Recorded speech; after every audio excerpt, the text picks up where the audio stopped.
देखो, फिर से एक भूमिका बनाते हैं बढ़िया सी, कि जैसे कल खत्म किया था हमने पूर्वी हिंदी और पश्चिमी हिंदी, और उसमें भी मेनली हमने पढ़ा था अवधी और ब्रज को। जैसे यूपीएससी क्वेश्चन पूछता है तो 4 दिन में हमने क्या क्या किया। अबहट, अपभ्रंश और पुरानी हिंदी, ब्रज, अवधि, इन सब की हमने व्याकरणिक विशेषताएं समझ ली, भाषिक विशेषताएं समझ ली, शब्दकोश समझ चुके हैं कि कब किन शब्दकोशों का विकास होगा, कब देशज शब्द बनने लगेंगे या बढ़ने लगेंगे, कब तत्सम शब्दों का पुनः विकास हो जाएगा। तो वो सब हम समझ चुके हैं। अब एक क्वेश्चन आता है कि साहित्यिक विशेषता बताओ। जैसे, हालांकि अपभ्रंश और अवहट पूछा नहीं है आज तक, पर पूछ भी ले तो कोई ज्यादा दिक्कत नहीं होनी चाहिए, क्योंकि अवहट की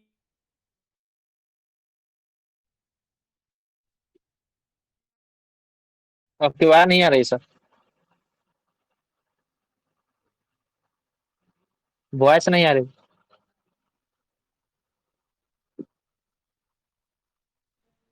इधर भी नहीं आ रही है वॉइस।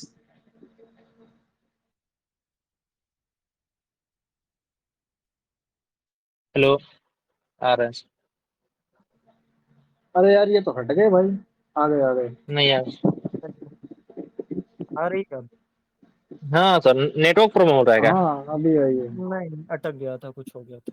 तो देखो, जैसे हम खत्म किए थे, तो आज हमारा मोटो है कि हम थोड़ा सा अवहट की साहित्यिक विशेषताएं देखेंगे। तो अवहट है नहीं कुछ ज्यादा, बस कीर्ति लता उन्होंने लिखा, विद्यापति ने लिखा, तो उसको अगर थोड़ा सा हम सामने लेके बात कर लें। अपभ्रंश में भी कुछ ज्यादा खास नहीं है, पर उसकी भी हम साहित्यिक विशेषताओं पर बात कर सकते हैं कि क्या क्या है। फिर उसके बाद जो यूपीएससी अक्सर पूछता है कि ब्रज की साहित्यिक विशेषता बताओ, अवधि की साहित्यिक विशेषता बताओ, फिर थोड़ा और डीप चला जाता है कि तुलसीदास ने अवधि भाषा को विकसित करने में क्या योगदान दिया, या फिर सूरदास ने क्या योगदान दिया ब्रज के लिए। फिर रहीम कभी पूछ लेता है। खुसरो, जब हम खड़ी बोली में आएंगे, लास्ट में हमें आना है खड़ी बोली तक, क्योंकि खड़ी बोली के बाद हम मानक हिंदी में आज चले जाएंगे। यही मतलब समझ के चलो कि मानक हिंदी आज पहुंचना है। तो अभी हम बात शुरू करते हैं कि अवहट्ट की साहित्यिक विशेषता क्या है, या फिर अ, अपभ्रंश से शुरू करते हैं।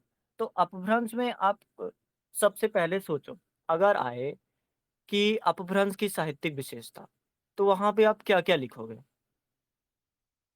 या तो फिर एक क्वेश्चन ऐसे आता है कि साहित्य भाषा के रूप में अपभ्रंश को समझाओ, तो क्या क्या सोच पा रहे हो, क्या क्या लिखना चाहिए।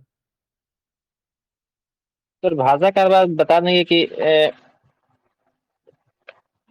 हम्म। कि जो भाषा आई है प्रकृति, पहले ये बताने का प्रयास करेंगे कि कहाँ से पहले भाषा आई है। संस्कृत, पाली, फिर प्रकृत, फिर अवहट, आते आते फिर दिखाएंगे कि आते आते फिर अवहट, अपभ्रंश से अवहट, अवहट हिंदी में, और इसका योगदान आगे बढ़ता चला गया। फिर यहाँ पर ध्वनि की विशेषता सर बताने का प्रयास करेंगे। हाँ, बिल्कुल।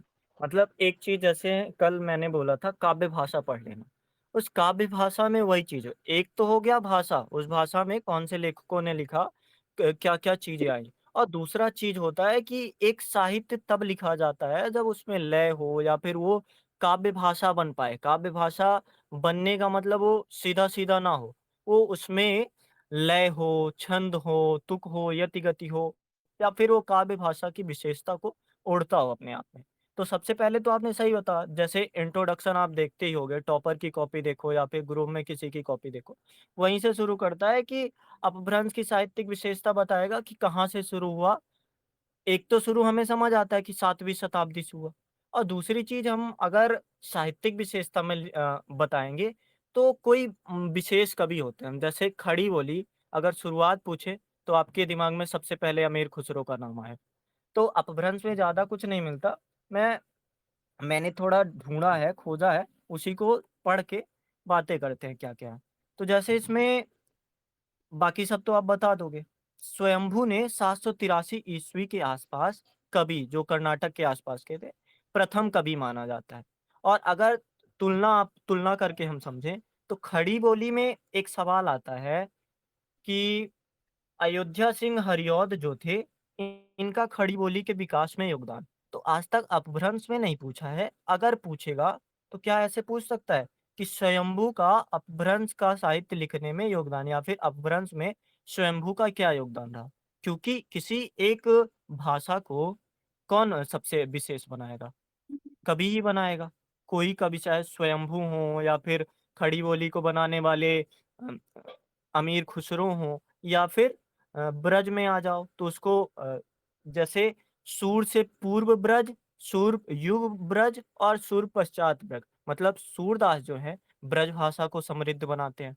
तुलसीदास या फिर जायसी ये अवधी भाषा को प्रसिद्ध बनाते हैं या फिर समृद्ध बनाते हैं। तो हम थोड़ा समझेंगे कि यूपीएससी अगर गलती से पूछता है 10 नंबर का तो क्या पूछेगा, स्वयंभू ने क्या योगदान दिया, एक उसके दिमाग में सबसे पहले ये आएगा, क्योंकि सबसे पहले कवि जैन परंपरा के माने जाते हैं और डॉक्टर रामकुमार वर्मा ने भी इन्हें प्रथम कवि माना है।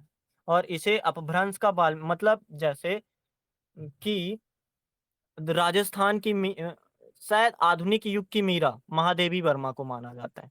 तो महादेवी वर्मा हमारे एक कविता पाठ में नहीं है, लेकिन अगर पूछेगा तो ऐसा पूछ सकता है कि आधुनिक युग की मीरा के बारे में टिप्पणी लिखिए। तो वैसे थोड़ा सा हम इसको बना के चलते हैं। जैसे इसमें क्या लिखा है समझो। डॉक्टर रामकुमार वर्मा ने हिंदी के प्रथम कवि के मतलब अपभ्रंश के प्रथम कवि के रूप में स्वयंभू को संज्ञा दी है, और इसे अपभ्रंश का वाल्मीकि और अपभ्रंश का व्यास भी कहा है। व्यास समझते हो क्यों कहा होगा? नहीं सर। देखो, व्यास एक ऐसे रचनाकार हैं जिन्होंने शायद कृष्ण भक्ति रचना शुरू की, या फिर कुछ चीज ऐसी है जो वो शुरुआत करते हैं। तो जब शुरुआत के मामले में तुलना की जाती है तो व्यास कह दिया जाता है या फिर वाल्मीकि कह लिया जाता है, कि पहले कवि वाल्मीकि माने जाते हैं, पहले कवि व्यास माने जाते हैं। तो आप जरा सोच के देखो, अगर मैं ऐसा लिख दूं कि खड़ी बोली का वाल्मीकि हम अमीर खुसरो को कैसे कह सकते हैं, ऐसा सवाल आ सकता है। मतलब भले भले नहीं किया गया है। जैसे कहानी में हम समझते हैं, एक सवाल आता है कि कहानी में जो जयशंकर प्रसाद हैं, कहानी के शिल्पों का ताजमहल, मतलब उनकी कहानियां शिल्पों का ताजमहल। तो ताजमहल से तुलना मतलब अद्वितीयता की तुलना की जाती है या फिर विशेषता की तुलना की जाती है। तो अगर वहीं पे अगर वाल्मीकि या फिर अपभ्रंश का व्यास की तुलना की जाए, या फिर खड़ी बोली में पूछा जाए अयोध्या सिंह हरिऔध को हम खड़ी बोली का व्यास की संज्ञा क्यों दे सकते हैं, या फिर उन्होंने क्या योगदान दिया, तो उनका जो प्रिय प्रवास पहला महाकाव्य था, तो वो खड़ी बोली में आता है। तो ज़्यादा कुछ है नहीं, इसको मैं पढ़ देता हूँ और भेज भी दूंगा नोट्स बना के, हालांकि इसमें थोड़ा घुमा फिरा के है। जैसे एक मिलता है हमें पौम चरित्र, अपभ्रंश का आदि काव्य की संज्ञा दी जाती है। यह रामचरित काव्य है, मतलब 1200 श्लोक हैं, 5 कांड हैं, 83 संधियां हैं, और उसको पौम चरित्र को उसके पुत्र त्रिभुवन ने पूरा किया था। जैसे अ, प्रेमचंद का एक उपन्यास है, लास्ट वाला उपन्यास कौन सा था प्रेमचंद का?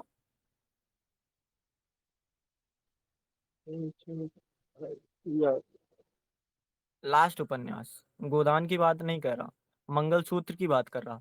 तो मंगलसूत्र को पूरा किया था उनके बेटे ने, अमृत राय ने। तो वैसे ही पौम चरित्र को उनके पुत्र त्रिभुवन ने पूरा किया था। रिठनेमी चरित्र जो कृष्ण चरित्र काव्य है। जैसे एक सवाल मुझे याद आता है, अभी हम सबकी ही बात करेंगे। जैसे एक अवधि की बात करेंगे। अवधि में एक सवाल था, कल या परसों में पढ़ रहा था कि राम भक्ति धारा में अवधि का क्या योगदान रहा। तो वैसे ही यहाँ पे अपभ्रंश में भी हमें रामचरित काव्य और कृष्ण चरित काव्य दोनों मिलते हैं, एक पौमचर्यु और दूसरा रिठनेमीचर्यु। तो स्वयंभू छंद भी बताते हैं। ये पहले शैव थे परंतु बाद में जैन धर्म अपना लिया था।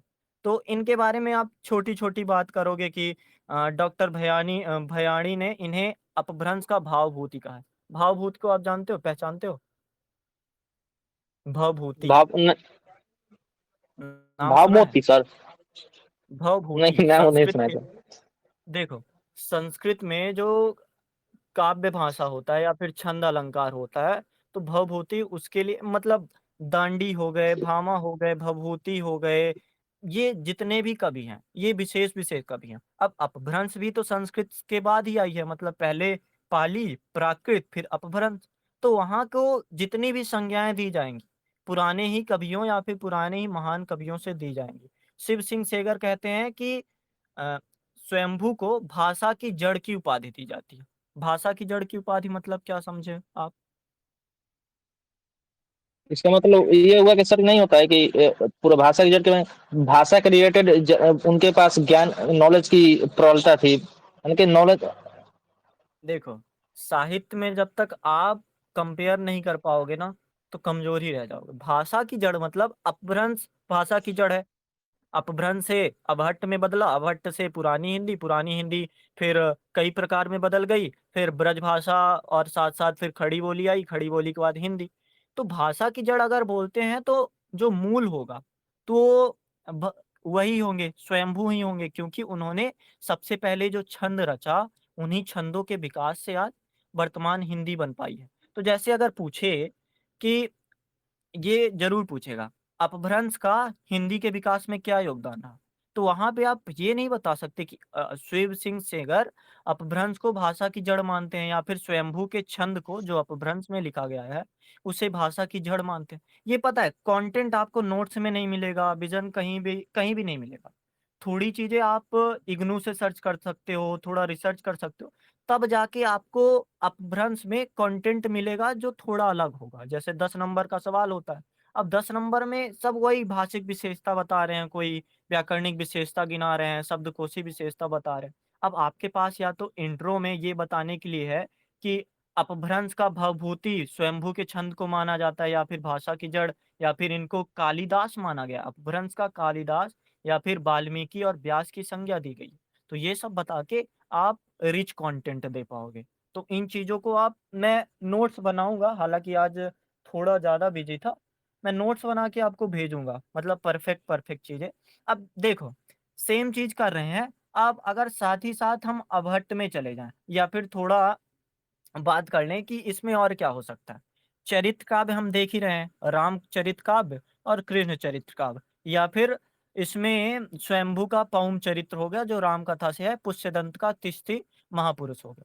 दूसरी चीज़ हम क्या बता सकते हैं साहित्यिक विशेषता में, दोहा काव्य की विशेषता जैसे बढ़ी, जैसे आप देखोगे ब्रज साहित्य में और अवधी साहित्य में दोहा हो गया, छंद हो गया, सोरठा हो गया, तो ये सब बढ़े हैं। तो ये कहाँ से आता है? ये जैन प्लांटर द्वारा रचित जो परमात्मा प्रकाश है या फिर योगसार पाहुड़ा दोहा है, वहाँ से ये दोहा काव्य बनते हैं। तो आप समझ सकते हो कि साहित्यिक विशेषता के रूप में यूपीएससी ने कभी पूछा नहीं, दक्खनी हिंदी भी कभी नहीं पूछा था। एक बार पूछा, सबकी हालत गरम हो गई। विद्यापति की गंगा के भी बारे में कभी नहीं पूछा था, लेकिन एक बार पिछले साल पूछा, तो सब विचलित हो गए। लेकिन सोचो कितना इम्पोर्टेंट है अगर हम अपभ्रंश साहित्य को समझ लें। रासक काव्य भी लिखे गए। हालाँकि रासक काव्य संदेश रासक हो गया, उपदेश रसायन रस हो गया, ये चला जाता है अबहट्ट के आसपास, पर फिर भी अगर लिखना चाहते हैं तो लिख सकते हैं क्योंकि न एक वो भी बात आती है ना कि भाषा वैज्ञानिक काल निर्धारण नहीं कर पाए अच्छे से कि कब बदलता है, कब आगे के क्रम में जाता है। जैसे हम चेक भी कर रहे थे आपको याद है जब हम एक छंद लिए थे या फिर एक काव्य लिए थे, उसमें देख रहे थे कुछ विशेषताएँ अपभ्रंश की अबहट्ट की जा रही थी कि ऊ का मिल जाना हो या फिर त्या का च्या हो जाना हो, कर्म का कम हो जाना हो और उधर कम्मो होता था। तो वो चीज़ें हमको दिखती थी। मतलब ज़्यादा अगर विभिन्नताएँ नहीं हैं, तो हम फिर उसे अपने साहित्य में यूज़ कर सकते हैं।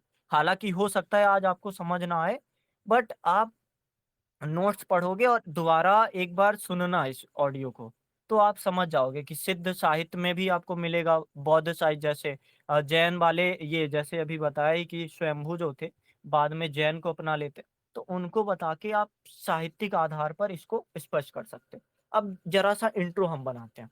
इंट्रो में क्या लिखोगे? जैसे आपने बताया कि पहले टाइम बताएँगे, टाइम पीरियड क्या था, पहले कवि का परिचय देंगे या फिर कहाँ से विकास हुआ, ये अपभ्रंश है, सौरसैनी मागधी से है या फिर प्राकृत से है, कहाँ से आई है? तो उन सारी चीज़ों को बताओगे।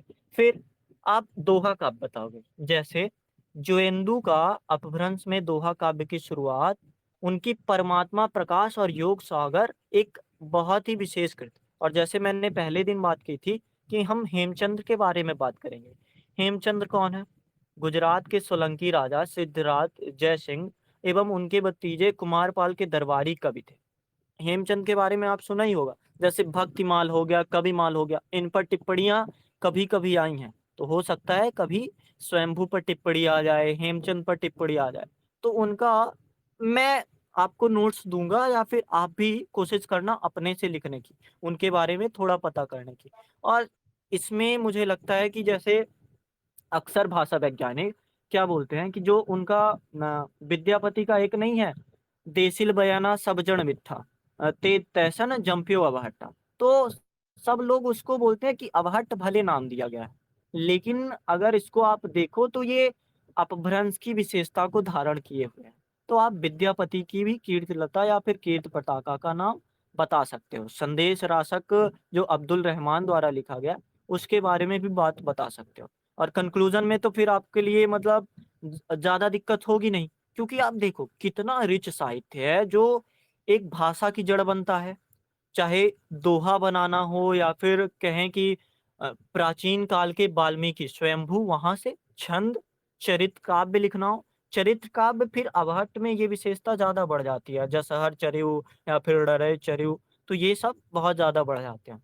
तो इन सबको आप कंक्लूजन में जब क्या बोलते हैं सार करोगे तो क्या बताओगे कि जो अपभ्रंश साहित्य था, इसने ना सिर्फ भाषा की जड़ बन के आगे बढ़ा, बल्कि कह सकते हैं कि इसने फल भी दिए। सोच सकते हो आप कि एक सीमित साहित्य जो यूपीएससी में पूछा नहीं जा रहा है, और अक्सर यूपीएससी हमसे कुछ चीज़ें ऐसी पूछ लेता है, हालाँकि 1-2 सवाल ही पूछता है कि आप इसके बारे में क्या जानते हो? तो स्वयंभू मैं पिछले साल भी सोच रहा था, जब मैं पढ़ रहा था, सोच रहा था अगर स्वयंभू का काव्य इतना है कि डॉक्टर रामकुमार वर्मा इसे अपभ्रंश का वाल्मीकि बोलते हैं या फिर अपभ्रंश के व्यास की संज्ञा देते हैं। भयाणी जो है अपभ्रंश का कालिदास मानते हैं, या फिर इनके जो काव्य है भाषा की जड़ कहा गया या फिर अपभ्रंश का भवभूति कहा गया, तो रिच तो होगा। और इसके बारे में सर अगर गूगल पे कहीं है। हाँ, बोलिए? कंक्लूजन में ये भी डाल सकते हैं कि भारतीय आत्मा के ये जैसे अवधि और ब्रज केवल भाषाएं नहीं है, सिर्फ भारतीय आत्मा के दो सुर भी है, क्योंकि हाँ, 2 हिंदी भी है। साहित्य को लोक और दर्शन दोनों से जोड़ता है। हाँ, सही कह रहा। तो एक बार फिर से सार किया जाए कि क्या-क्या हमने बातें की? हाँ, देखो, थोड़ा सा बात कर अब लीजिए सर।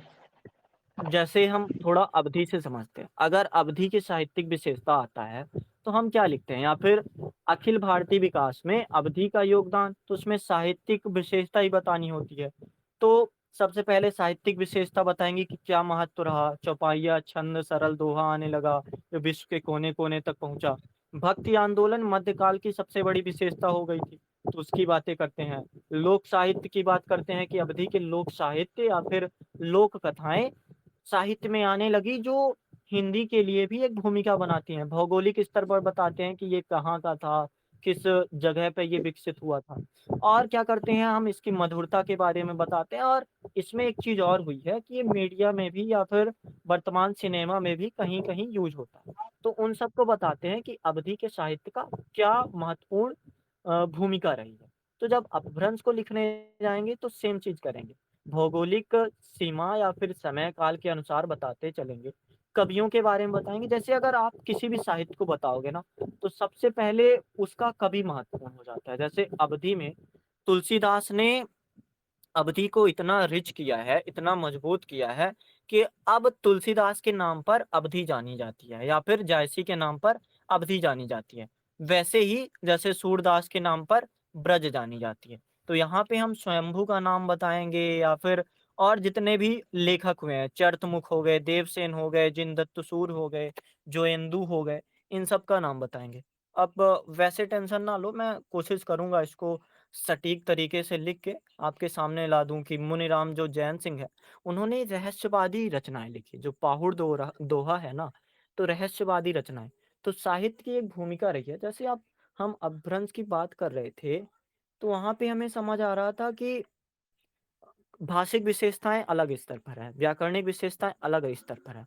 तो क्या हमने कभी सोचा था कि इसमें रहस्यवादी रचनाएँ भी लिखी जाएँगी? जहाँ पे भाषा को सरल करना सबसे बड़ी विशेषता रहा हो जिस भी भाषा की, तो वहाँ पे रहस्यवादी विशेषता लिखना सोने पे सुहागा नहीं हो गया। तो ऐसी विशेषता बताएँगे। हेमचंद आ सकते हैं, तो हेमचंद के बारे में थोड़ा अलग से पढ़ लेना।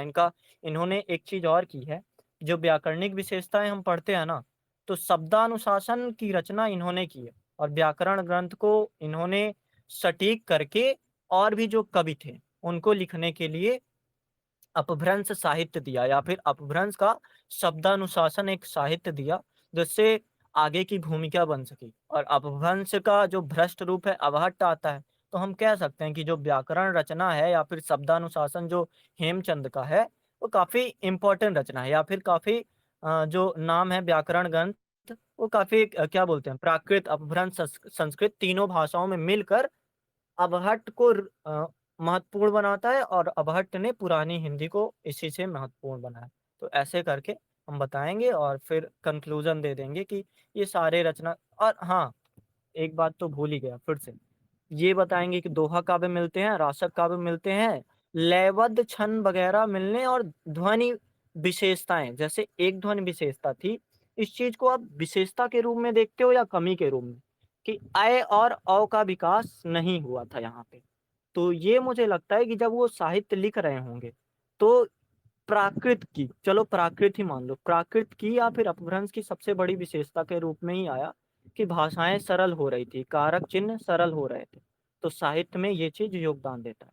हालाँकि हो सकता है मैं समेट ना पाया हूँ, लेकिन मैं अगर आपके सामने कंटेंट रखूँगा तो आप 1-2 बार में उस चीज़ को समेट पाओगे। मैं सिर्फ़ इसलिए नहीं समेट पाया क्योंकि आज तक यूपीएससी ने पूछा नहीं, एक भी टॉपरों ने शायद लिखा भी नहीं है, लिखा भी होगा तो मुझे मिला नहीं। तो इस चीज़ को आप सोचना। अब अबहट्ट में बढ़ा जाए, कोई सवाल तो नहीं है?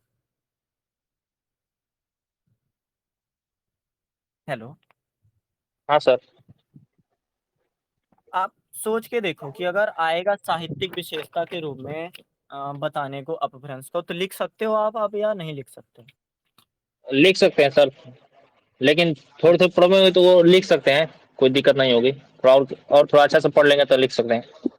हाँ, इसमें दिखा मैं देंगे सर, इसमें दिखा देंगे कि कौन कौन कवि है, क्या क्या रचनाएं की है, कैसे आगे बढ़ रहा है, ये भी दिखा देंगे। हाँ, जैसे आप समझो कि अवधि के सवाल मिलते हैं यूपीएससी का, टॉपर की कॉपी भी मिलती है। तो अवधि में साहित्यिक रचनाएँ पर हम पता है कैसे लिखते हैं? जैसे कि एक चीज़ होती है महाप्राण और अल्पप्राण। तो अवधि में क्या हुआ, महाप्राण, अल्पप्राण दोनों में विभिन्नताएँ दिखने लगी। तो उस साहित्य की सबसे बड़ी विशेषता है। आप समझ के देखो कि राम भक्ति काव्य धारा में यूपीएससी ने पूछा कि अवधि राम भक्ति काव्य धारा में। तो राम भक्ति में आपको श्रृंगार रस भी दिखाना है और वीर रस भी दिखाना है। तो अगर दोनों प्रकार के रस दिखाना है तो एक जगह ऊर्जा का ह्रास नहीं होगा, एक जगह ऊर्जा का ह्रास होगा। तो वहाँ पे आप उन चीज़ों को कैसे दिखाओगे? आसानी से दिखा सकते हो क्योंकि महाप्राण का भी क्या बोलते हैं, डिफरेंशिएट कर सकते हैं और अल्पप्राण का भी कर सकते हैं। लेकिन ब्रज में आप देखो, ब्रज में महाप्राण अल्पप्राण में बदल गया और महाप्राण जैसे ही अल्पप्राण में बदला, वैसे ही सूरदास के काव्य देखो, बिल्कुल मधुर, बिल्कुल वैसे। आप बिहारी के देखो, श्रृंगार रस से परिपूर्ण। अल्पप्राण में यही तो विशेषता चाहिए कि चीज़ों का ज़्यादा ह्रास ना हो। जहाँ एक इंसान अ, वियोग से अपने आप में भरा हुआ है या फिर वात्सल्य रस से भरा हुआ है, तो क्या उसका ज़रूरी है कि महाप्राण का भी यूज़ हो? नहीं। तो ऐसी विशेषताएँ हमें अवधि और ब्रज तक आते-आते मिल जाती। पर ये विशेषताएँ यहाँ पे नहीं है क्योंकि अभी जो भाषा है, वो जड़ के रूप में है। अभी इसका विकास होगा तो जड़ के रूप में है। अगर इतनी चीज़ें दे पा रही है, दोहा दे पा रही है, रासक काव्य दे पा रही है, चरित काव्य दे पा रही है, चाहे रामचरित काव्य हो, कृष्ण चरित काव्य हो, महापुराण हो, रासक काव्य दिए हैं, सिद्ध साहित्य दिए हैं, तो ये चीज़ें इतनी पर्याप्त हैं। तो ऐसे आप उसको लिख सकते हो, ऐसे समझा सकते हो। ठीक है, अब आगे बढ़ा जाए? थोड़ा-सा जल्दी से हम खत्म करते हैं अब अबहट्ठ, फिर जो यूपीएससी पूछता है उस पे आते हैं। जी सर। ठीक है।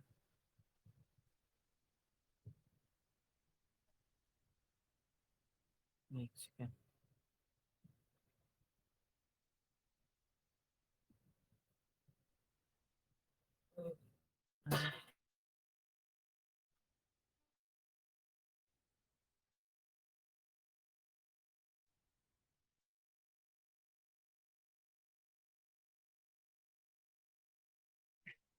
अबहट्ठ में मुझे कुछ ज़्यादा नहीं मिला, देखो। मैंने थोड़ी-सी कोशिश की कि क्या चीज़ें हो सकती हैं, तो और चीज़ें तो सामान्य हैं। 1-2 कवि हुए जो अबहट्ठ को विद्यापति से जोड़ते हैं और कहते हैं कि चीज़ अपभ्रंश को ही या फिर परवर्ती अपभ्रंश को ही विद्यापति ने अबहट्ठ कहा। अब आप सोच के देखो, जो परवर्ती अपभ्रंश है, उसमें क्या विशेषताएँ बदली थी? जब हमने भाषिक विशेषताएँ पढ़ी थी या फिर व्याकरणिक विशेषताएँ पढ़ी थी, तो उनमें क्या विशेषताएँ बढ़ी थी अबहट्ठ में? मतलब जो अपभ्रंश में नहीं है, तो अबहट्ठ में क्या है था? सर एक ओ और में हो जाना, स्वर ह्रस्व व स्वर। हाँ, ए और अ का हो जाना, एक विशेषता। दूसरी विशेषता आपको याद आती है? अब इसमें सर थोड़ा अंतर आएगा अल्प महाप्राण में। हाँ, देखो जैसे इसमें क्या था कि परवर्ती अपभ्रंश में मतलब अबहट्ठ में बा रूप मिलने लगा था। जैसे बिहारी हिंदी में मिलता है ना, चलब, आइब, खाइब, तो अपभ्रंश में मिलता था सा रूप, जैसे चलिसय या फिर हा रूप, चलिहै। तो वहीं परवर्ती अपभ्रंश में बा रूप मिलने लगा था, चलब, आइब, खाइब। तो ये चीज़ें थोड़ी बदली थी। 3 प्रकार की अनुनासिकता थी, यहाँ पे केवल 1 बची। क्षतिपूर्व दीर्घीकरण मतलब जहाँ द्वित्वीकरण होता था, जैसे कर्म का कम्मो हुआ, कम्मो से कम हुआ। अब अबहट्ठ में वो काम बन चुका था। स्त्रीलिंग में आकारांता मिलने लगी थी, जैसे शिक्षा का सीख हो गया। स्वर गुच्छों जैसे पहले अंधकार का अंधार हुआ था, व्यंजन लोप, फिर यहाँ पे अंधार हो। अंधार मिलने लगा था। तो आप देख रहे हो कि ज्यादा बदलाव नहीं है, बस व्याकरणिक आधार पर या फिर भाषाई आधार पर बदलाव है। तो क्या साहित्य जो ज़्यादा आगे नहीं गया है, बस 2 शताब्दी आगे चला गया है, तो उसमें कुछ चीज़ें पुरानी या नई मिलेंगी? तो ऐसा नहीं है। उसमें साहित्य वही होगा, जैसे मैंने बताया कि आप अपभ्रंश में विद्यापति की कीर्तिलता, कीर्ति पताका को शामिल कर सकते हैं। वही मेनली जो बड़े-बड़े कवि हैं, तो वो उसे विद्यापति का अबहट्ठ ही कहते हैं। क्यों कहते हैं? सबसे बड़ा कारण सोच के बताओ। बहुत ही सरल है, मतलब एक जो बहुत बड़ा वाक्य आता है, अब विद्यापति ने ही कहा है, देसिल बयाना सब जन मिठा, तैसिन जम्पियो अभट्टा, ऐसा करके है ना। तो उसके कारण लोग सोचते हैं कि ये अबहट्ठ भाषा में है। तो चलो ठीक है, हम भी कह लेते हैं अबहट्ठ भाषा में है, और इसका विस्तार काफी हद तक हुआ। तो इसमें सेम चीज मिलेंगी, दोहाओं का और अधिक से विकास होने लगेगा। जब अकारण द्वित्वीकरण होगा, तो वो चीजें मिलने लगेगी। अब कंटेंट मुझे तो कुछ खास नहीं मिला कि अबहट्ठ में साहित्यिक भाषा के रूप में अबहट्ठ की हम कैसे विशेषता समझ सकते हैं, और अगर मिलेगा तो उसके बारे में हम बात करेंगे। ठीक है। अब थोड़ा-सा आ जाते हैं हम ब्रज और हिंदी में। बाकी व्याकरणिक रूप में आप समझते हो, और इसमें लिपियों का विकास होने लगा था, जो चीज़ें नई बनने लगी थी। कुछ कवियों के नाम हम लिखेंगे, जैसे डॉक्टर तगारे ए विभक्ति को इसकी सबसे महत्वपूर्ण विशेषता बताते हैं, या फिर संदेश रासक में संदेशणौ सबिरथौ, ये वगैरह-वगैरह जो लिखा गया है, तो इसकी बातें हम कर लेंगे। जब मैं नोट्स भेजूँगा तो एक 20-30 मिनट का ऑडियो भी भेज दूँगा कि ऐसी-ऐसी चीज़ें हैं। अब डायरेक्ट हम आते हैं, जो हमारा एक साहित्य है, जिससे यूपीएससी अक्सर पूछता है। अबहट्ठ अपभ्रंश कभी नहीं पूछा, पर हमने एक भूमिका बनाने के लिए चीज़ें कर ली कि हाँ, ठीक है, इसमें काम करेंगे। अब ब्रज व खड़ी बोली आप समझो कि जैसे हमने अंतर समझा था, कल हमने खड़ी बोली को नहीं पढ़ा था, और खड़ी बोली को अगर हम थोड़ा-सा समझ लें, पढ़ लें, या फिर चलो खड़ी बोली हम बाद में ही करते हैं। हम पहले केवल जो ब्रज साहित्य है, ब्रज करें या फिर पहले अवधि कर लें? पहले अवधि सर करते हैं। हाँ, पहले पूर्वी जो हिंदी है, अवधि कर लेते हैं उसके बारे में। तो अवधि नाम से आपको क्या लगता है? जैसे आप बताओगे अगर अवधि साहित्य की विशेषता, तो आप क्या बताओगे अवधि के बारे में? सबसे पहले सर ये बताने का प्रयास करेंगे कि यह पश्चिमी सॉरी अवधि में सर हुँ, बताएंगे ये पूर्वी सॉरी सर ये हाँ, सर मैं बताता हूँ। आप यही ये बताओगे कि ये पूर्वी हिंदी क्षेत्र की भाषा है। लगभग इसका जन्म 11वीं शताब्दी के आसपास मानो, या फिर 840 के आसपास लोग मानते हैं। जैसे सिद्ध डोमिया है, इसको 840 के आसपास मानते हैं। तो इसका समय काल बताओगे, क्षेत्र बताओगे कि लखनऊ, फैजाबाद के आसपास, उन्नाव, रायबरेली, लखीमपुर खीरी, सीतापुर और बहराइच वगैरह वगैरह, यहाँ पे इनका विकास हुआ। इसको नाम भी बताओगे और कि कोसली या फिर बैशवाड़ी आदि बोलियों के रूप में भी जाना जाता है। विकास अगर बताना होगा तो बता दोगे कि अर्धमागधी प्राकृत से विकसित हुई है, ये सब बताओगे, ठीक है। अब आरंभिक प्रयोग, जैसे अभी हम बात कर रहे थे अपभ्रंश की, तो यहाँ पे हम यही ना बताएंगे कि अवधि का आरंभिक प्रयोग कवियों के रूप में कैसा हुआ, भाषिक रूप में नहीं, व्याकरणिक रूप में नहीं, काव्य में रूप कैसे हुआ। जैसे कल मैंने बोला था काव्य भाषा पढ़ लेना और भाषा और बोली में अंतर पढ़ लेना। तो काव्य भाषा जब हम पढ़ेंगे तो एक ऐसी भाषा होनी चाहिए ना जिसका स्वरूप या फिर स्वाभाविक इच्छा के विपरीत हम ना जाएं, बल्कि एक कवि के रूप में उस भाषा को अपना सके। तो इसका विकास सबसे पहले कोसली का उल्लेख 8वीं शती के ग्रंथ कुबलय माल में हुआ था। कुबलय माल एक ग्रंथ है जहाँ पे अवधि का सबसे पहले, तो आप वो दोगे उदाहरण, मैं इसको लिख के भेज दूंगा। गंगा जमुना माँ झेरे बहर नाई, ताई बुडली मातंग पौआल ले परकाई, बाहुत डोम्बी बाह लो, डोम्बी बाटत भइल उछारा। अब इसमें जरा पहचानो कि अवधि कहाँ पे दिख रहा है, एक सेकंड में भेज दूंगा। भेजिए सर। अवधि की जैसे हमने भाषिक विशेषताएं पढ़ी हैं, तो उनके आधार पर आप पहचानो कि अवधि यहाँ पे कहाँ दिख रहा है, कहीं पे दिख रहा है आपको, कोशिश करिए। सर ऊ दिख रहा है, जगऊ दिख रहा है, ऊ दिख रहा है, ऊ पहले। तो क्या उकारांता की प्रमुखता थी? ये सर। यस, ठीक है। और क्या दिख रहा है आपको? फिर ताही दिख रहा है, ही सर, ही। ही पर सर्ग, ठीक है। और हाँ। क्या दिख रहा है आपको? और सर हाँ, डोबल डोम्बी सर, यह भी हो सकता है, डोम्बी। डोम्बी मतलब स्त्रीलिंग में इकारांता थी। हाँ सर। हाँ, और फिर उक्रांता उछार, उक्रांता सर फिर यहाँ पर हो जाएगा। कहाँ पे उछार? हाँ देखो उछार, देखो, हाँ सर।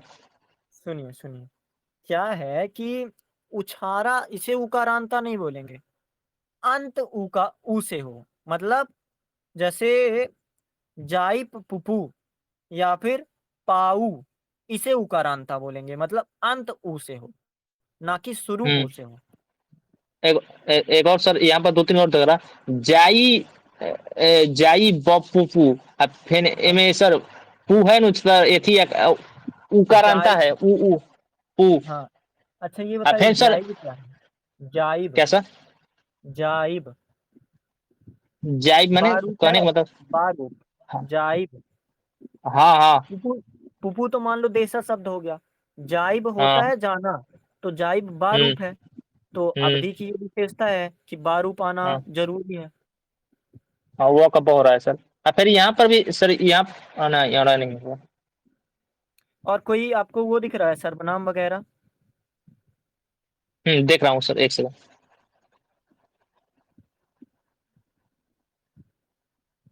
माझेरे, हाँ माझेरे, ताही, ताही सर। ताही, ठीक है। तो आप समझ रहे हो इसकी विशेषता, आगे बढ़ा जाए। हाँ बढ़ा जैसा। तो सबसे पहले इसका कुबलय माल में हुआ था, जो ये दिखता है, आप दो लाइन भी याद कर लोगे और लिख दोगे तो आपका मतलब कंटेंट सही हो जाएगा, आप आगे बढ़ने के वो हो जाओगे। अब दूसरी चीज हमको मिलती है जो यूपीएससी भी पूछता है, एक पूछता है राम काव्य धारा में अवधि का प्रयोग, तो काव्य धारा हमें हिंट मिल गया कि ये पॉइंट लिखना है। दूसरा मिलता है सूफी काव्य धारा में अवधि का प्रयोग, तो हमें दो चीजें समझ आ गई कि सूफी काव्य धारा लिख देना है, राम काव्य धारा लिख देना है। भक्ति आंदोलन हमें पता ही है कि भक्ति आंदोलन में हम लिख सकते हैं, और क्या लिख सकते हैं? सर फिर आधुनिक ऐसी लिख सकते हैं, आधुनिक दिखा सकते हैं, आधुनिक क्या कि हाँ आधुनिक में क्या चल रहा है वो भी दिखा सकते हैं। देखिए हाँ शिक्षा 2020 का शिक्षा नीति बता सकते हैं कि भारत सरकार ने अवधि और अवधि और ब्रज को जो संस्कृति है उसको बचाने का प्रयास किया है, जिससे कि उसको आगे आगे बढ़ाया जा सके, आज भी प्रासंगिक है। और काहे में देख रहे हो, प्रेम संबंध में देख रहे हो आप इसको? प्रेम प्राख्यान या फिर प्रेमाख्यान में। जैसे देखो सूफी चीज जो है इश्क मजीजी से इश्क हकीकी तक है, वो अलग चीज होता है रहस्यवादी। लेकिन प्रेम आख्यानों में भी आपको मिलेगा, जैसे नरपत व्यास हो गए, गोवर्धन हो गए, दुखहरण हो गए, तो ये श्रृंगार रस से जुड़े हुए काव्य भी मिलते हैं। तो हमने देखा, आप ये बताओ जैसे 15 नंबर का क्वेश्चन होता है और अगर 6-7 टॉपिक डाल दें और लास्ट में निष्कर्ष लिख दें तो पर्याप्त होगा। हम्म। तो अब एक चीज तो हमने कर ली कि आरंभिक शुरुआत कहाँ से हुई, और हमने काव्य भी बता दी। अब सूफी काव्य धारा में पहले बात करते हैं। तो आपको सूफी काव्य धारा जैसे बोलोगे तो सबसे पहले मुल्ला दाऊद आएंगे आपके सामने, मोहम्मद मलिक मोहम्मद जायसी आएंगे, तो जिन्होंने नक्सिक वर्णन किया है। तो वो सारी चीजें आप बता सकते हो कि अवधि में कैसे, जैसे नक्सिक वर्णन, नाक से नखशिख, नाखून से लेके सिर तक वर्णन, पैर के नाखून से सिर तक वर्णन। आप सोचो अगर समस्त चीजों का वर्णन करना हो तो उसके लिए अवधि भाषा कैसे महत्वपूर्ण हो सकती है। नक्शिक वर्णन सिर्फ नायिका के बारे में आप सोच के मत देखो, आप ये सोच के देखो कि अवधि का जो काव्य है, जैसे तुलसीदास से ब्रज भाषा भी आती थी, संस्कृत भी आती थी, अवधि भी आती थी, लेकिन उन्होंने अवधि को रामचरितमानस की भाषा क्यों माना। ऐसा अगर सवाल सोचो तो आपको समझ आएगा कि अवधि में व्यापकता होगी, कुछ तो वृद्धि सर, होगी, कुछ चीजें तो होंगी। सर ये भी हाँ। हो सकता है कि उन्होंने ठॉठ और ब्रज की भाषा अवधि की भाषा को आगे बढ़ाते हुए इसमें क्या कर मिठापन को देखते हुए इनको ही आगे बढ़ाने का प्रयास किया कि वो तो संस्कृत भी जानते। हम्म, सही कह रहा। तो ऐसे हम जब सूफी काव्य धारा बताएंगे तो हम बताएंगे कि मुल्ला दाऊद का लोकहरा, चंदायन, यह पूरा काव्य अवधि में लिखा गया है। हालांकि ज्योतिश्वर की पुस्तक वर्ण रत्नाकर में लोरिक नृत्य का उल्लेख है, तब तब भी अवधि की काव्य भाषा की दृष्टि प्रतिष्ठित करने का श्रेय मुल्ला दाऊद को जाता है। तो अगर अवधि को प्रतिष्ठित करने का श्रेय के बारे में होगा तो सबसे पहले आप एक तो बताओगे कि हमें सिद्ध डोमिया में मिलता है जो कुबलमय काव्य, और दूसरा जैसे एक बात आप फिर से हम रिलेट करते हैं, एक सवाल आता है यूपीएससी में कि कालिदास ने उलाहना को या फिर उपालंब को श्रेष्ठ किया, लेकिन जो उसको चरम स्तर पर पहुंचाया सूरदास ने पहुंचाया। तो वैसे ही हम समझ सकते हैं कि जो डुम्म कवि थे या फिर सिद्ध डुम्मिया था, उसने आरंभ तो किया, लेकिन मुल्ला दाऊद का लोकहरा और चंदायन ने इसे श्रेष्ठ किया। आप रेफरेंस दे सकते हो कि ज्योतिषर की पुस्तक वर्ण रत्नाकर में इस चीज को श्रेष्ठ माना। फिर गजेटियर में चंद्रेनी नामक कृत का उल्लेख है। वासुदेव शरण अग्रवाल की आप बातें बताओगे कि मुल्ला दाऊद ने एक बोलचाल की भाषा के श्रेष्ठ भाषा काव्य भाषा का सृजनात्मक रूप रखा। जैन मतावलंबियों की भाषा, जब देखो अपभ्रंश खत्म होने लगी, अबहट थोड़ा विकास में कम हो गया, पुरानी हिंदी में लोग लिखते थे लेकिन वहां पे चीजें थोड़ी बदलने लगी, तो अब बची दो भाषाएं मेन तरफ पे, मतलब भाषा हो चुकी थी अवधी और ब्रज। तो जैन काव्य जो लिखे जाते थे ना, तो ये जैसे सूफी काव्य धारा एक तरह से यही होता है, इश्क हकीकी से इश्क मजीजी तक। तो जैन चरित काव्यों की भी कड़वक प्रवृत्ति यहीं पर आधारित है। जैसे जैन कवि ईश्वर को नहीं मानते थे, लेकिन कुछ तो चीजें मानते थे, तो उनको लिखना, ये जैन मतावलंबियों की धार्मिक भाषा के रूप में भी इसका विकास हुआ। जैसे मुल्ला दाऊद का एक कथन पहचानते हैं फिर से हम।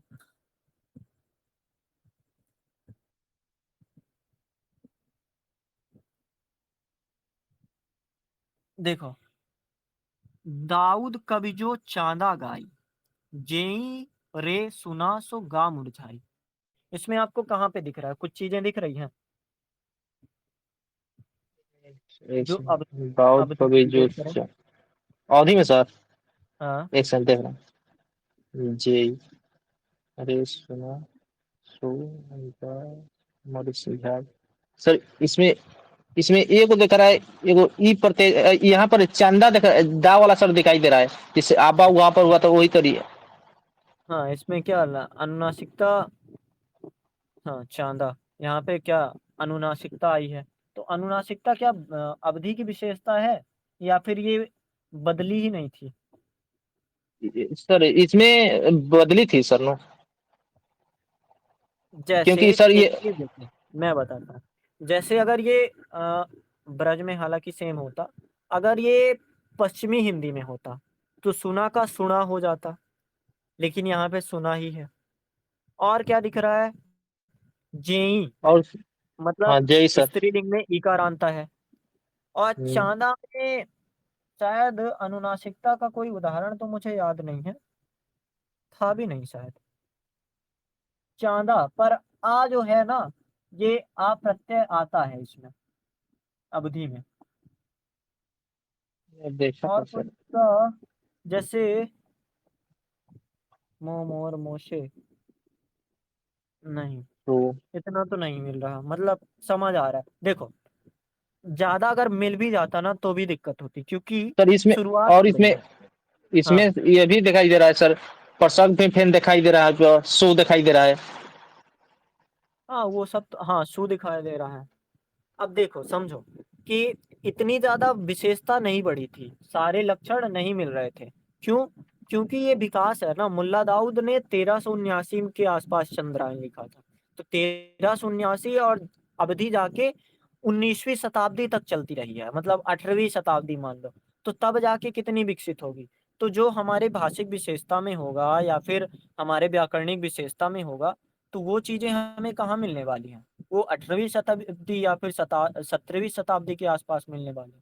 तो उन चीजों को हम समझ सकते हैं, थोड़ा बता सकते हैं कि सृजनात्मकता के अर्थ पर या फिर ध्वन्यात्मकता के अर्थ पर। जैसे एक इसकी विशेषता होती है ध्वन्यात्मकता। दाऊद कवि जो चांदा गाई, जेई रे सुना, सो गा मुरझाई। अब देखो, चांदा, गा, समझ आ रहा है ना कि अल्प प्राण अलग है, महाप्राण अलग है। अगर ये उसमें होता, क्या बोलते हैं, ब्रज में होता, तो कोशिश की जाती कि महाप्राण को अल्प प्राण बना दिया जाए, पर ऐसी कोई कोशिश नहीं की जा रही है, न्यूट्रल है बिल्कुल। आगे बढ़ा जाए। जी सर। मुझे पता है क्या लग रहा है कि थोड़ा मैं चीजों को सही से नहीं समझा रहा हूँ, पर फिर भी आप कोशिश करना समझने की, एक बार ऑडियो फिर से सुन लेना, आपको काफी कुछ समझ आएगा कि क्या क्या चीजें लिखी जा सकती हैं। अब सूफी काव्य धारा में आप बहुत चीज लिख सकते हो। अब जैसे आप 15वीं शताब्दी की आ जाए, हम बात यहाँ पे ढूंढते हैं। अ, इन्होंने कब लिखा था? मलिक मोहम्मद जायसी ने अपना ग्रंथ जो था पद्मावत। लगभग 1553 से कंफर्म याद नहीं है सर, 1625 के थे।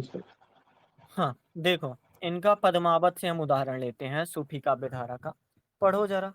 यह तन जारो छार के, कहो कि पवन उड़ाओ, मकुते ही मारग उड़ी परे, कंत धरे जह पाँव। तो यहाँ पे क्या क्या आपको दिख रहा है? सर यहाँ पर री क्या वो हुआ है, प्रत्यय, हाँ और हाँ। जरो सर हुआ है फैन जरो, चार के कहो फैन यहाँ पर होगा सर। उड़ाओ, एक सेकंड, मक्कू, ऊपर से सर फैन यहाँ पर है मक्कू में, और ते ही प्रत्यय सर ही में, और ही, उड़ी। हाँ ही। सर, ही ते ही, क्योंकि ये सब नाम में सर हो सकता है ही पता कि क्या है? ही सहायक कैसा। क्रिया है। ही सहायक क्रिया है जो भूतकाल के लिए आई है, कि म कुत्ते ही हाँ मारग उड़े पड़े, मतलब कि जो मार्ग पर उड़े पड़ रहे थे उनकी बात कर रहा है। तो ये भूतकाल की सहायक क्रिया है, ही प्रत्यय, ही क्रिया। और यहाँ पर सर और परे कर, धरे, पाँव, पाँव वो हो गया नहीं, जो धरे, धरे पर सर हो सकता है वो। आपको ये कैसा लग रहा है? जारो, जारो मतलब वैसी कोई सटीक भाषा तो है नहीं, जरना, तो क्या ये देशज शब्द है? छार, चार, चार, चार सर हो सकता है देसर भाषा। हाँ ठीक है। आप कोई भी उदाहरण एक दे देना, मतलब मलिक मोहम्मद जायसी का, चाहे ये दे देना कि कुछ भी लगा दो आप। अब आप तारीफ करोगे, जैसे बीच बीच में की जाती है ना तारीफ, तो आप बताओगे कि आचार्य शुक्ल ने सूफी काव्य या फिर मूलतः जायसी के लिए बोला है कि जायसी की भाषा बहुत ही मधुर है, पर उसका माधुर्य निराला निराला है। वह माधुर्य भाषा का माधुर्य है, संस्कृत का माधुर्य नहीं। मतलब संस्कृत आप समझो कि जो चीज वो बता रहे हैं उसकी मधुरता नहीं है, जिस भाषा में वो लिख रहे हैं उसकी मधुरता है। तो यहाँ पे आपको तारीफ भी मिल गई कि आप अगर लिख रहे हो साहित्यिक विशेषता में तो आप आचार्य शुक्ल की बात लिख दोगे कि इन चीजों को पढ़ने के बाद आचार्य शुक्ल कहते हैं कि जायसी की भाषा बहुत ही मधुर है, पर उसका माधुर्य निराला है। वह माधुर्य भाषा का माधुर्य, संस्कृत का माधुर्य नहीं। वह संस्कृत की कोमलांत पदावली पर अवलंबित नहीं है, उसमें अवधि अपनी निज की स्वाभाविक मिठास लिए हुए हैं। ये लिख के आप चीजें बता सकते हो। आगे बढ़ा जाए, अब हम राम भक्ति काव्य धारा में आए या फिर कुछ और उदाहरण चाहिए आपको? थोड़ा सा इसको सर लिखने में दिक्कत होगा, जिससे कि इसको याद करके थोड़ा सा यहाँ पर लिखने में थोड़ा सा दिक्कत मैं है। भेज दूंगा, टेंशन मत लीजिए। ना तो दिक्कत नहीं होगा सर। अब आगे बढ़ा जाए या फिर थोड़े और उदाहरण आपको चाहिए? और एक और उदाहरण देकर समझाइए थोड़ा सा सर इसमें। अब देखो एक चीज नई होने लगी। जैसे हमने पढ़ा था कि अवधि में तत्सम शब्द कम नहीं हुए थे, पर्याप्त मात्रा में थे। तो हमें ऐसे भी उदाहरण देने चाहिए, मतलब जो चाहे सूफी काव्य धारा में हो या फिर राम भक्ति काव्य धारा में हो। तो एक शेख सर नबी है। हाँ बोलिए। बताएं सर, इसमें सर तत्सम शब्दों से तत्सम शब्द वो असतम शब्द रूप में इसमें बढ़ रहे थे तत्सम शब्द, हाँ क्योंकि मतलब देखो, अवधि एक अलग भाषा बनी जा रही थी, लेकिन अवधि ने हिंदी के विकास में योगदान दिया। और वर्तमान हिंदी में जैसे अभी हम लोग बोल रहे हैं तो तत्सम शब्द भी यूज कर रहे हैं। तो उसके प्रयोग करना, अगर ये सवाल आता है कि अवधि ने हिंदी के विकास में क्या योगदान दिया, तो जब तक वहां पे हम बताएंगे नहीं कि तत्सम भाषा की महत्व। जैसे एक उदाहरण लिखो कि शेख नबी ने अपनी भाषा में तत्सम शब्दों के प्रति अपना आकर्षण व्यक्त किया है। वे लिखते हैं, ललित रूप जो आखर गढ़े, चुनी चुनी अमर कोश से काढ़े। अब यहाँ पे आपको तत्सम शब्द कहीं दिख रहा है? कौन सा सर अभी जो भेजे अभी वाला इसमें? इसमें नहीं, जो मैं बता रहा हूँ उसमें। ये देखिए, ललित रूप जो आखर गढ़े, चुनी चुनी अमर कोश से काढ़े। एक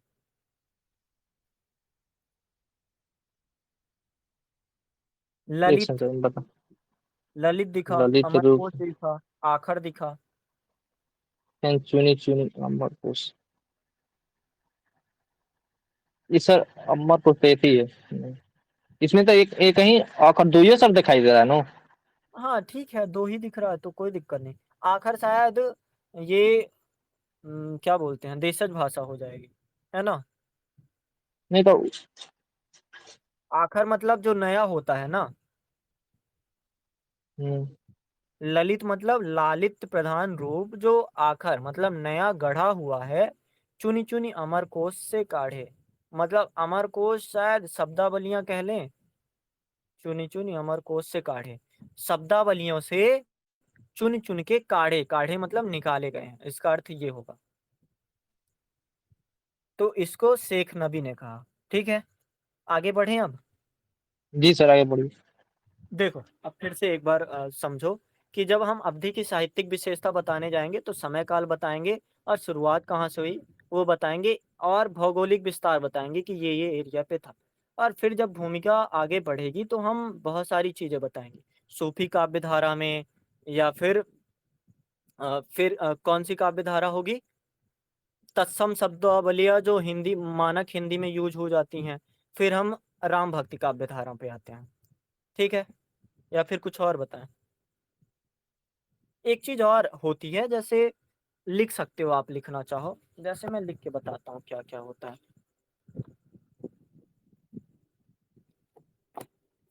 देखो, सबसे पहले इंट्रोडक्शन में क्या क्या लिखोगे आप, मतलब कुछ भी तरह से, किसी भी तरह से क्वेश्चन आए। हाँ आप पूछ सकते हो, डायरेक्ट आप पूछ लो क्या बोलना है।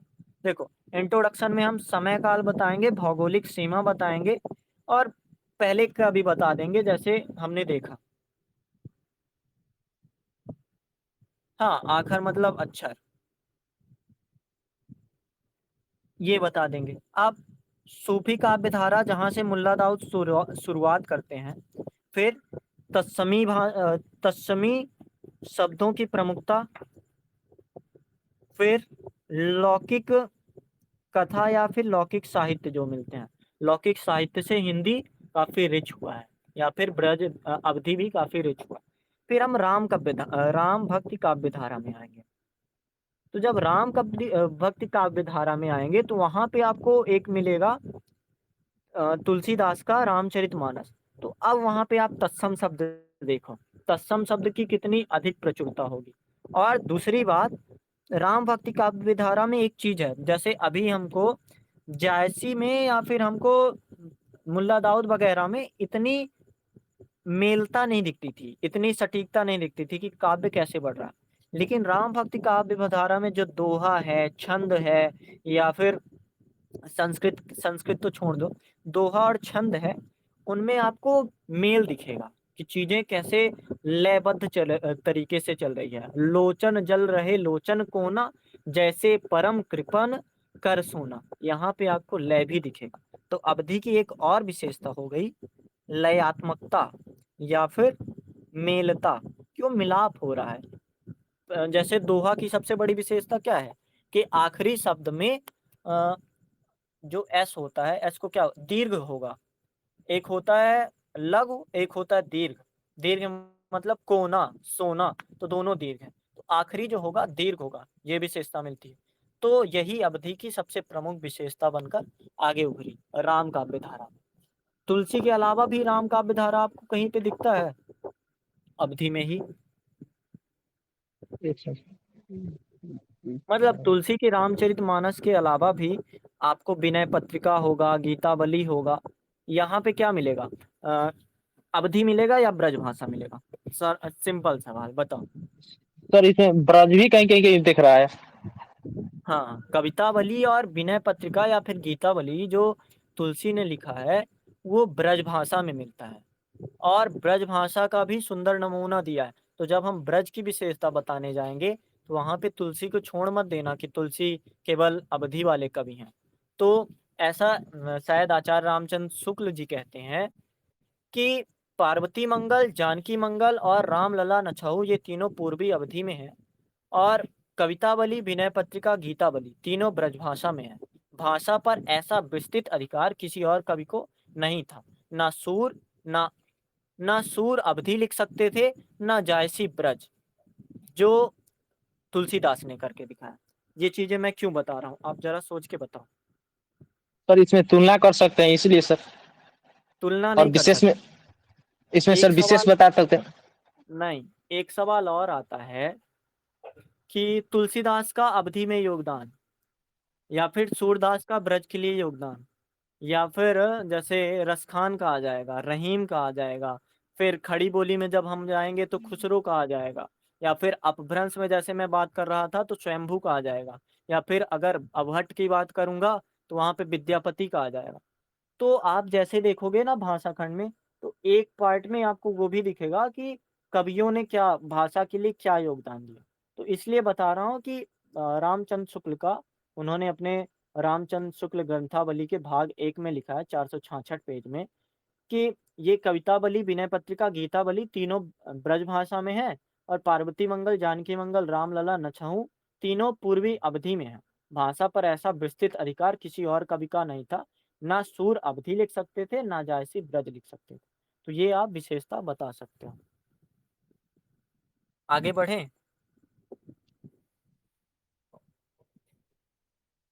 यहाँ पर सर अलंकार की विशेषता भी बता सकते हैं ना। अलंकार बताएंगे, कौन कौन से अलंकार अवधि में मेन आएंगे? अनुप्रास। सबसे अनुप्रास, नहीं मेन अलंकार, हाँ अलंकार तो हर प्रकार के आएंगे। आप रस बताओ, रस कौन कौन से आएंगे? इसमें रस में ये समझ नहीं आ रहा है। रस देखो, जैसे श्रृंगार रस आएगा क्योंकि प्रेम आख्यान लिखे गए हैं, तो श्रृंगार में दोनों प्रकार के रस आएंगे, वियोग श्रृंगार भी और संयोग श्रृंगार भी। फिर जैसे रामचरितमानस में जो सुंदर कांड है, तो सुंदर कांड वीर रस में लिखा गया है। शांत रस भी आता है, चाहे तुलसी का कौन सा कांड, किष्किंधा कांड में है शायद, या फिर लंका कांड में आपको शांत रस मिलेगा। तो आपको विभिन्न प्रकार के रस भी मिलेंगे। और भक्ति रस तुलसी के काव्यों में मूलतः भक्ति रस रहता है, जो 11वां रस कहा जाता है।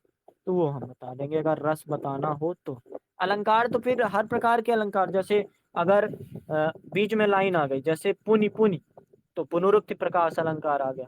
अगर जैसे तुलना कर दी गई कि चरण नहीं, पंकज समान लोचन, मतलब पंकज पंकज के समान, कमल के समान आंखें, तो फिर वहां पे उपमेय उपमान की तुलना हो गई, उत्प्रेक्षा हो गया, जनु जानो मनु मानो आ गया, या फिर छेका अनुप्रास आता ही रहेगा। तो अलंकार बताने मत जाना, बस यही बता देना कि हर प्रकार के विविध अलंकारों का समावेश किया गया है। अब प्रेमाख्यान में आ जाते हैं। तो यहाँ पे नरपत व्यास, गोवर्धन दास, दुखहरण जैसे कवि प्रमुख हैं, जिन्होंने अपभ्रंश भाषा, ब्रज भाषा का प्रभाव तो है ही, साथ साथ अवधि में भी इसको दिखाया। जैसे रोवत नैन रक्त कै धारा, तेस फूल बन भारत नारा, जो सिंगार कोई बरबस करई, अनिल समान होई जो सो जराई। तो यहाँ पे प्रेमाख्यान में मिल जाता है। अब लास्टली बात कर लेते हैं आधुनिक काल की। तो आधुनिक काल में अवधी भाषा का क्या महत्व है, प्रासंगिकता?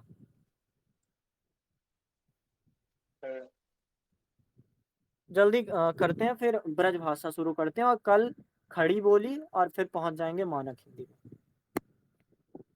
इसमें सर देखो, जैसे कि हमें नाम ही बताने हैं कि इन्होंने अभी भी जीवित रखा हुआ है, या फिर पूर्वी अवधि और पूर्वोत्तर अवधि आदर्श रूप में बची हुई है। जैसे 1757 से 1858 में अंग्रेजों के अधीन हो गया था, तो उस क्षेत्र में ये अवधि हिंदी और उर्दुओं के शब्दों के साथ मिलती चली गई थी। तो उससे पहले जो साहित्यकार थे, जैसे बलभद्र प्रसाद दीक्षित, पढ़ीस जिनका वो था पेन नेम, बसिंदर शुक्ल, चंद्रभूषण द्विवेदी, तो इन्होंने लिखा। और एक चीज और आती है कि शायद कुछ गद्य साहित्य भी अवधि में लिखे गए हैं। जैसे जैसे तो इसमें उदाहरण नहीं है, हालांकि मैं खोजूंगा, अगर मिलेगा गद्य साहित्य तो मिलेगा। जैसे ब्रज में आप ढूंढोगे ना, तो पहले जो जयशंकर प्रसाद थे, ब्रज में कहानियां लिखते थे।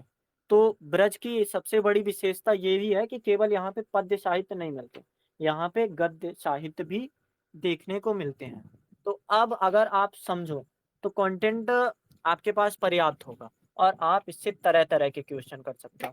जैसे अगर आए अवधि की विशेषता बताइए, तो वहां पे आप भाषिक विशेषता, व्याकरणिक विशेषता, और साथ ही साथ शब्दकोशी भंडार तो बताओगे, और एक पैराग्राफ आपका होगा साहित्यिक विशेषता का। दूसरी चीज, अगर डायरेक्ट पूछे कि अवधि साहित्य की विशेषता के बारे में बात करो, चाहे 10 नंबर का पूछे, 15 नंबर का, आप 4-5 पॉइंट तो बना ही लोगे। प्रेमाख्यान में, सूफी काव्य में, राम भक्ति काव्य धारा में, तत्सम शब्दों का यूज करने में, या फिर हिंदी के विकास में, या फिर आधुनिक साहित्य में, या फिर आरंभ जब से हुआ तब की बात बता लोगे। और क्या आ सकता है, जैसे एक बताया ही कि राम भक्ति काव्य धारा में अवधि, सूफी काव्य धारा में अवधि, तुलसीदास की अवधि, जायसी का अवधि में योगदान, ये आ सकता है। और क्या आ सकता है, अवधि साहित्य का हिंदी साहित्य के विकास में योगदान। तो जैसे जैसे हम देख रहे हैं, तो हमें समझ आ रहा है कि तुलसीदास का जो, जैसे एक चीज बताओ, अवधि मतलब अवध के क्षेत्र की है। गोदान आप पढ़े होंगे, तो आप ये बताओ कि गोदान अवध के क्षेत्र की भाषा है, लगभग आसपास। और अगर भाषा को थोड़ा भी डिकोड करोगे, जब एक नॉर्मल इंसान बोलता है गांव का, तो अवधि के करीब की भाषा है।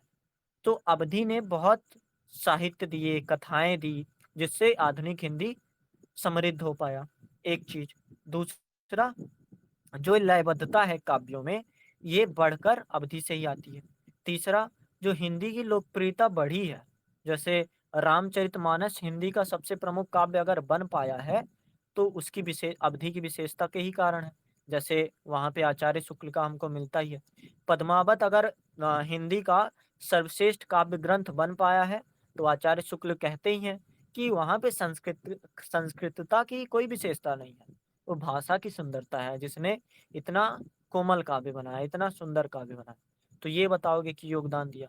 और आधुनिक वर्तमान समय में क्या योगदान दिया, तो आप बताओगे कि त्रिनिदाद हो गया, वियतनाम वगैरह हो गया। तो यहाँ पे अगर रामचरितमानस अभी भी पढ़े जा रहे हैं जो अवधि में है, और इसे हिंदी की उपभाषा या फिर बोली के रूप में देखा जाता है, तो हिंदी को लगातार समृद्ध करने के ही बारे में वो बातें होती हैं। तो वो बता के आप निष्कर्ष दे दोगे और अपने शब्दों में खत्म कर दोगे। तो 6-7 तरह के क्वेश्चन आएंगे अवधि से, मतलब भाषिक विशेषता, व्याकरणिक विशेषता, फिर तुलना में आ जाता है कि अवधि और ब्रज की तुलना करो। 2024 या 23 में आया था कि अखिल भारतीय भाषा के विकास में अवधि का योगदान, जो चीज़ अभी मैंने डिस्क्राइब की। और 2-3 चीज़ें और आती हैं जो अभी हम बात ही कर रहे थे कि अवधि साहित्य कितना महत्वपूर्ण है, क्या योगदान दिया, अवधि अवधि साहित्य का विकास क्रम बताओ। तो वो सब चीज़ें हम अवधि साहित्य में देखते हैं। और अवधि साहित्य थोड़ा आप पहले भाषिक और व्याकरणिक विशेषता एक बार फिर से पढ़ना, और जब आप साहित्य देखोगे 1397 वाले मुल्ला दाऊद का साहित्य देखोगे, फिर उसके बाद आप वर्तमान के चाहे क्या नाम है इनका, अभी जो हम पढ़ रहे थे, चंद्रभूषण द्विवेदी का, रमई का, बसिंदर शुक्ल का, या फिर प्रसाद दीक्षित का, तो यहाँ पे आपको अंतर दिखेगा। आपको कुछ गद्य साहित्य भी मिलने लगेंगे, और अवधी भाषा में खड़ी बोली और वैश्यवाणी का भी प्रयोग देखने को आपको आसानी से मिलने लगेगा। तो इतनी सारी चीजें एक इसमें है। अब इसके साथ मैं ज़्यादा से ज़्यादा क्या कर सकता हूँ कि अच्छा सा जितनी चीज़ें हमने बताई इसको सॉर्ट करके रख लिया जाए, जिससे 7-8 क्वेश्चन जो बनते हैं उनको सॉल्व कर लिया जाए। ठीक है, अब चलते हैं हम ब्रज भाषा में, कि ब्रज भाषा या फिर ब्रज साहित्य का क्या विशेषता रही है। चला जाए या फिर कुछ और करें? ब्रज पे चला जाए सर, पूछ सकते हैं। हाँ, थोड़ा सा करते हैं, फिर कल भी एक बार रिकैप कर लेंगे ब्रज के लिए। और ठीक है, ओके। आप ये मत समझना बिल्कुल कि सामने वाला समझा नहीं पा रहा है। आप बस समझो कि कंटेंट के आधार पर कमजोर नहीं होना है। समझना ना समझना वो अलग बात होती है, या फिर छोटी बात हो गई वो। ठीक है, नहीं समझा पा रहा हूँ तो मैं मान रहा हूँ कि नहीं समझा पा रहा हूँ, थोड़ा थोड़ा कहीं पे तो मुझे भी समझ आ रहा है कि चीज़ों को समझाने में दिक्कतें होती हैं। अब देखो ब्रज साहित्य में आते हैं, तो जितना रिच साहित्य अवधि था उतना ही ब्रज भी है। जैसे मैंने बताया कि यहाँ पे सिर्फ पद्य साहित्य नहीं मिलेंगे कि आपको सिर्फ काव्य काव्य मिल जाए, आपको कहानियां भी ब्रज में मिलने लगेंगी। जैसे जयशंकर प्रसाद का जो 1928 में एक संकलन आता है, तो वो ब्रज भाषा में आता है, कहानी संग्रह। तो आप समझ सकते हो कि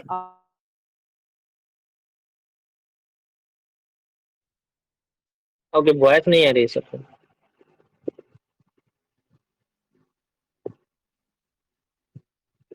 वॉइस नहीं आ रही सर।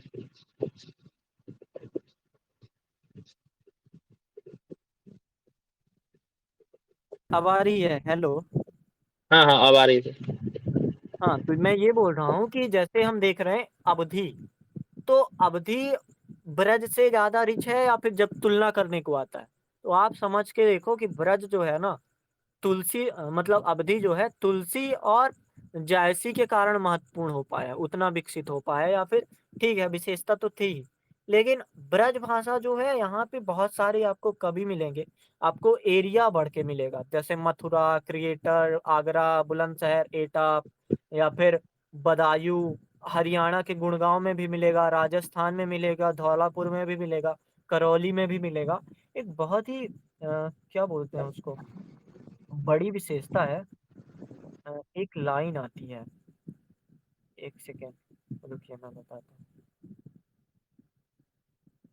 एक सेकेंड जस्ट वेट।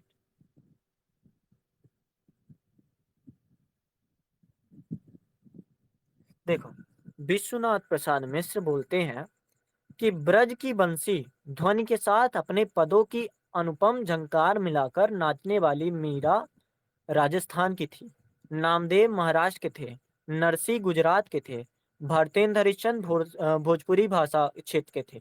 बिहार में भोजपुरी, मगही, मैथिली भाषा के क्षेत्र में ब्रज भाषा के कई प्रतिभाशाली कवि हुए। पूर्व में बंगाल के कवियों ने भी ब्रजभाषा में कविताएं लिखी। पश्चिम में राजस्थान तो ब्रजभाषा शैलियों को प्रयोग प्रचुर मात्रा में हुआ। गुजरात और कच्छ में भी ब्रजभाषा शैली समादृत थी। कच्छ में महाराव लखपत बड़े विद्या प्रेमी थे। इससे आप क्या समझ रहे हो? चाहे राजस्थान हो, गुजरात हो, महाराष्ट्र हो, बिहार क्षेत्र हो, बंगाल क्षेत्र हो, गुजरात क्षेत्र हो, हर क्षेत्र में ब्रज भाषा का ताता बोलता था।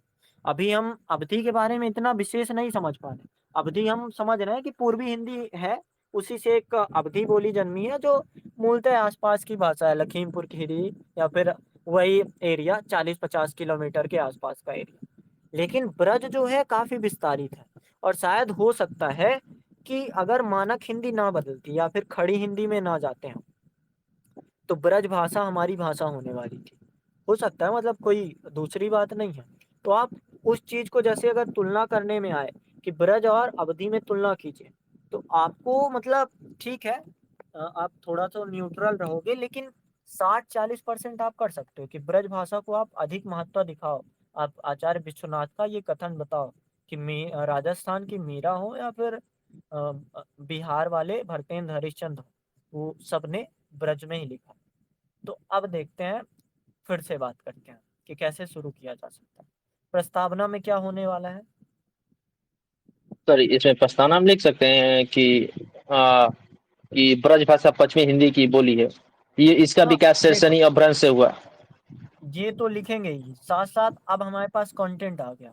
अब हम डायरेक्ट बोलेंगे कि विश्वनाथ तिवारी के अनुसार ये है। ठीक है। जब आपके पास कोई ऐसा कंटेंट हो जो एक भूमिका बना दे, अब ब्रज भाषा की विशेषता ही बताना है, तो आप उसको बता दो कि ऐसा ऐसा है। फिर चाहे तो आप बता दो कि इतना ही नहीं, ये जयपुर के पूर्वी भाग, मध्य प्रदेश के मान्यता क्षेत्र में और ग्वालियर आदि क्षेत्रों में भी बोली जाती थी। अब इसमें 3 भागों में इसको बांटा गया है। जैसे ब्रज भाषा को एक हम सूर पूर्व ब्रज भाषा समझेंगे, जहाँ पे साहित्य लिखे जाते थे। एक सूर युग में ब्रज भाषा, और तीसरा सूर उत्तर युग में। तो सूर पूर्व युग में क्या था? ये आंशिक चरण था जो सौरसैनी अपभ्रंश से धीरे धीरे विकसित हो रहा था। पिंगल ने इसे भाखा का नाम दिया। सुप्रसाद सिंह महाराष्ट्र में रचित काव्य चालुक्य नरेश वगैरह वगैरह मनोल्लास ग्रंथ में कहा था। अब इसमें गोरखनाथ जो मत्स्येंद्र नाथ के कई रिश्तों में ब्रज भाषा के पुट दिखते हैं, मतलब लगभग 1100 या 1200 ईस्वी के आसपास, मान लो 1300 शताब्दी के आसपास। पखरेव उड़सीय, एक सेकंड फोटो ही भेजता हूँ।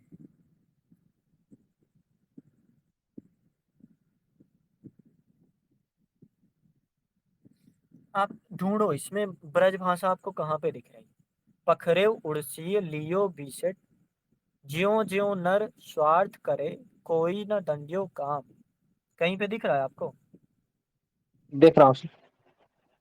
यो सर, जी, यो इसमें यो मतलब जहाँ पे अवधि में एक विशेषता थी उकारांता, तो यहाँ पे विशेषता हम्म आती है औकारांता। तो ये हम्म दिख रहा है। और क्या दिख रहा है आपको? देवी रे जानी नी पड़ते न पड़ते इसमें देख रहा है। न प्रत्यय दिख रहा है। न प्रत्यय कब आता है बहुवचन बनाने के लिए? हाँ सर। ऑन ऑन जब देखो, वो ना फिर प्रत्यय नहीं है, वो ना परसर्ग है। ना ना पर सर, परसर्ग हाँ। और प्रत्यय में अंतर होता है। और क्या दिख रहा है आपको? व्यंजन पायो कहे मछनाथ पैर भविष्य में काल के ऊपर। लिए, भविष्य काल के लिए कौन सा रूप होता है? हा रूप या फिर है रूप? तो है रूप आपको दिख रहा है या फिर हा रूप? तत् निरंजन पाए कहे मछंदर नाथ, भविष्य काल की बात है। हम्म, लेकिन सबसे बड़ी विशेषता यहाँ पे क्या थी कि जैसे नीचे लिखा भी है कि ओकारांता ब्रज भाषा की पृष्ठभूमि था। तो जैसे ही अवधि से मतलब सौरसैनी अपभ्रंश से हम गुजरते हैं तो ओकारांता आ जाता है। क्यों? क्योंकि यहाँ पे ए और औ का भी उच्चारण हो जाता है, जो अवधि में अभी तक नहीं हो पाया था। हाँ सर, इसमें और ए और ओ हो जाता है और उसमें सेम रहता है, ओ को ओ हो जाता है सर। कहीं कहीं पर सर इसमें भी ए के ए और ओ भी हो जाता है यहाँ पर भी। हाँ, क्योंकि भाषा का विकास का क्रम। अब अमीर खुसरो का देखो, यहाँ पे आपको क्या दिखेगा?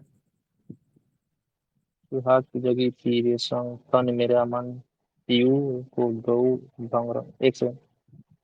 रेम सुहाग, इसमें तो वही सर, तो सेम तो देख रहा है। एक मेरो चीज आपको सर्वनाम दिखा, मेरो सर्वनाम दिखा, हाँ ठीक है। मेरो सर देख रहा है। हाँ, दूसरी चीज आपको अब यहाँ पे लयात्मकता दिखने लगेगी।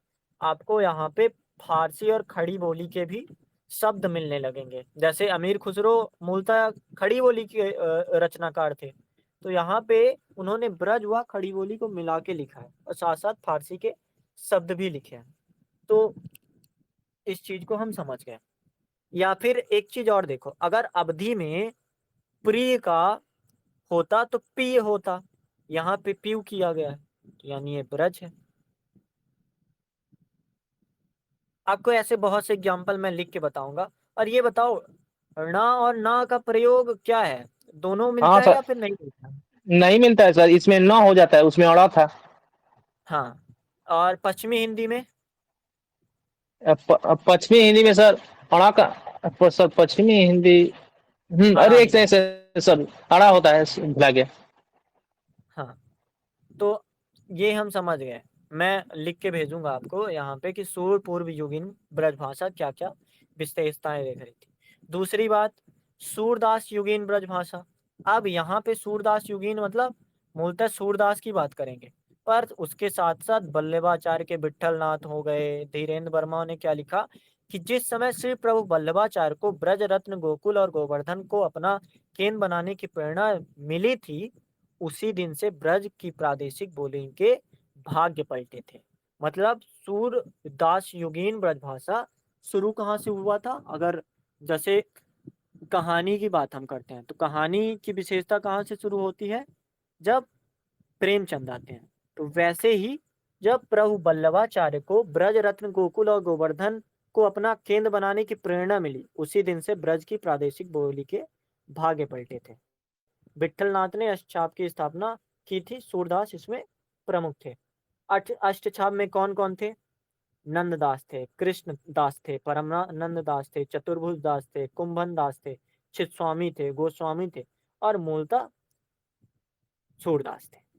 तो ये हो गया सूरदास युगीन ब्रजभाषा। इसमें आप तीन चार उदाहरण, जैसे विशिष्ट ब्रजभाषा के दृश्य महत्वपूर्ण नहीं है, यह रचना इतनी प्रगल्भ और इतनी कलापूर्ण है कि आगे आने वाले वृतांत और श्रृंगार वात्सल्य की युक्तियां सूर की झूठी सी जान है।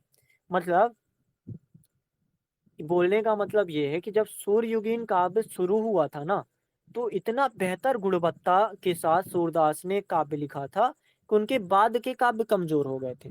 जैसे आप समझो कि एक कोई बहुत बड़ा रचनाकार है, ठीक है, लेकिन अगर वो उसके पास केवल तीन चार कथानक है, या फिर कहें कि जब शुरू में वो प्रयोग कर रहा है, जैसे होता है ना कि आपने एक ऐसे लिखा, पहला ऐसे आपका बहुत अच्छा लिखा बना, लेकिन फिर अब जब आप दोबारा लिखने जाते हो तो वो, जैसे एक लोकोक्ति है, कांजत कांजत कनवा कर देना, मतलब आंख में काजल लगा लगा के अंधा कर देना। तो वैसे ही है कि बोल रहे हैं आचार्य शुक्ल कि यह रचना इतनी प्रगल्भ और कलापूर्ण थी कि आगे आने वाले वृत्तांत के श्रृंगार और बाशल की उक्तियां सूर की झूठी सी जान है। मतलब है ही कुछ नहीं। यहाँ पे पढ़ो जो सबसे शुरू में उन्होंने लिखा है, भेजता हूँ इसको।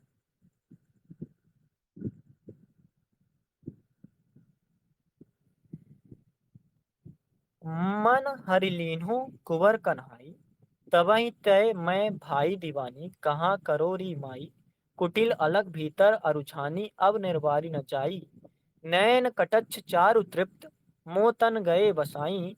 इस पद में तत्सम और तद्भव शब्दों का अर्थ हुआ है। देखो, तत्सम और तद्भव शब्द, यहाँ पे स्त्रीलिंग में हमें ईकारांता दिख रही है, और आकार जैसे अनुनासिकता भी दिख रही है, हौ ह रूप भी दिख रहा है भविष्य काल के लिए, हा रूप भी है, मैं सर्वनाम भी दिख रहा है,